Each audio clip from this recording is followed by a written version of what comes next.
Good morning students வந்து பார்த்தீங்கன்னா Tamil Nadu open யூனிவர்சிட்டியில் படிக்கிற ஸ்டூடெண்ட்ஸ்க்கு ஒரு இம்பார்ட்டண்ட்டான அப்டேட் ஓகேங்களா. ஸோ இப்போ வந்து பார்த்தீங்கன்னா உங்களுக்கான செமஸ்டர் எக்ஸாம் ஸ்டார்ட் ஆகி நடக்க ஆரம்பிச்சிருக்கு ஓகேங்களா. பட் ஒரு சில இம்பார்ட்டண்ட் இன்ஸ்ட்ரக்ஷன்ஸ்லாம் நான் வந்து சொல்கிறேன். ஏன்னா வந்து பார்த்தீங்கன்னா இப்போ ஏன் வந்து பார்த்தீங்கன்னா ஃபஸ்ட்டு செமஸ்டர் ஸ்டூடெண்ட்ஸும் நீங்களாம் எழுதுறீங்க எக்ஸாம்ஸு. ஸோ ஒரு சில இன்ஸ்ட்ரக்ஷன்ஸ்லாம் ஃபாலோ பண்ணிங்கன்னா உங்களுக்கு கரெக்டாக இருக்கும் ஓகேங்களா. ஸோ அது மட்டும் இல்லாமல் எல்லா ஸ்டூடெண்ட்ஸ்க்கும் காமனாக சொல்கிறேன் ஓப்பன் யூனிவர்சிட்டிக்கு ஓகேங்களா. உங்களுக்கு வந்து பார்த்தீங்கன்னா எக்ஸாம்ஸ்லாம் ஸ்டார்ட் ஆகிடுச்சு. ஸோ ஒரு சில பேசிக் இன்ஸ்ட்ரக்ஷன்ஸ்லாம் நீங்கள் எக்ஸாம் சென்டரில் ஃபாலோ பண்ணுற மாதிரி இருக்கும் ஓகேங்களா. ஃபார் எக்ஸாம்பிள் வந்து பார்த்தீங்கன்னா மெயின் வந்து நிறைய பேர் கேட்ட டவுட் இதில் ஒரே ஒரு காமனான டவுட்ஸை நிறைய பேர் கேட்டாங்க. ஸோ அதை ஃபஸ்ட்டு சொல்லிடுறேன். ஐடி கார்டு எப்படி எடுத்துகிட்டு போகணுமா இல்லை ஐடி ப்ரூஃப் எடுத்துகிட்டு போகணுமான்னு சொல்லி கேட்குறாங்க. அதாவது யூனிவர்சிட்டியில் ஐடி வந்து கொடுத்துருப்பாங்க, அந்த ஐடி எடுத்துகிட்டு போகணுமா இல்லைனா கவர்மெண்ட் ஐடி ப்ரூஃப் எடுத்துகிட்டு போகணுமான்னு நிறைய பேர் கேட்குறாங்க. மேக்ஸிமம் 99% நீங்கள் வந்து பார்த்தீங்கன்னா உங்கள் யூனிவர்சிட்டியில் கொடுத்த ஐடி கார்டை தான் வந்து பார்த்தீங்கன்னா நீங்கள் பிரிண்ட் அவுட்டோ இல்லை எதனா எடுத்து நீங்கள் எடுத்துன்னு போகணும் ஓகேங்களா. இல்லை அது இல்லாத பட்சத்தில் நீங்கள் உங்கள் யூனிவர்சிட்டிக்கிட்ட அப்டேட் பண்ணிவிட்டு கவர்மெண்ட் ஐடி ப்ரூஃபை நீங்கள் எடுத்துகிட்டு போகலாம் எக்ஸாம் எழுதுறதுக்கு. ரொம்ப இம்பார்ட்டண்ட்டான விஷயம் இதுதான் ஓகேங்களா.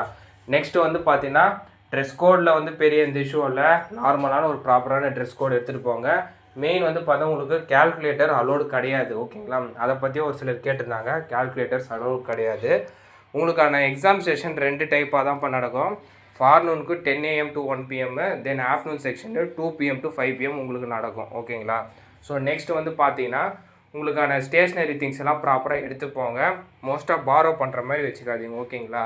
தென் வந்து பார்த்தீங்கன்னா எக்ஸாம் ஆன்சர் ஸ்கிரிப்ட் எழுதுறீங்களே, ஸோ அது வந்து பார்த்தீங்கன்னா பேப்பர்ஸ் நீங்கள் கொண்டு போகிற மாதிரி இருக்குமோன்னு கேட்குறீங்க. அந்த மாதிரி இருக்கவே இருக்காது. அடிஷ்னல் ஷீட்டோ கொடுக்க மாட்டாங்க ஓகேங்களா. உங்களுக்கு ஒரு ஆன்சர் புக்லெட் கொடுத்துருவாங்க. ஸோ அதுலேயே நீங்கள் எழுதி முடிக்கிற மாதிரி தான் இருக்கும் ஓகேங்களா. சிலர் கேட்குற டவுட்ஸ் என்னென்னா அவங்க கொடுக்குற புக்லெட்டு எனக்கு பத்தலைன்னா என்ன பண்ணுறதுன்னு.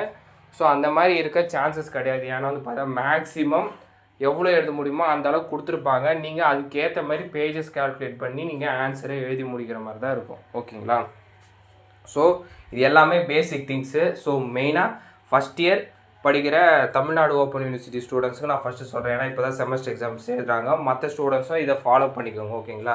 வேறு ஏதாச்சும் அப்டேட்டு தமிழ்நாடு ஓப்பன் யூனிவர்சிட்டியில் வந்துச்சுன்னா உங்களுக்கு நான் அப்டேட் பண்ணுறேன். இந்த அப்டேட்டை மறக்காமல் உங்கள் ஃப்ரெண்ட்ஸ் அண்ட் ஸ்டூடெண்ட்ஸ்க்கு ஷேர் பண்ணிடுங்க.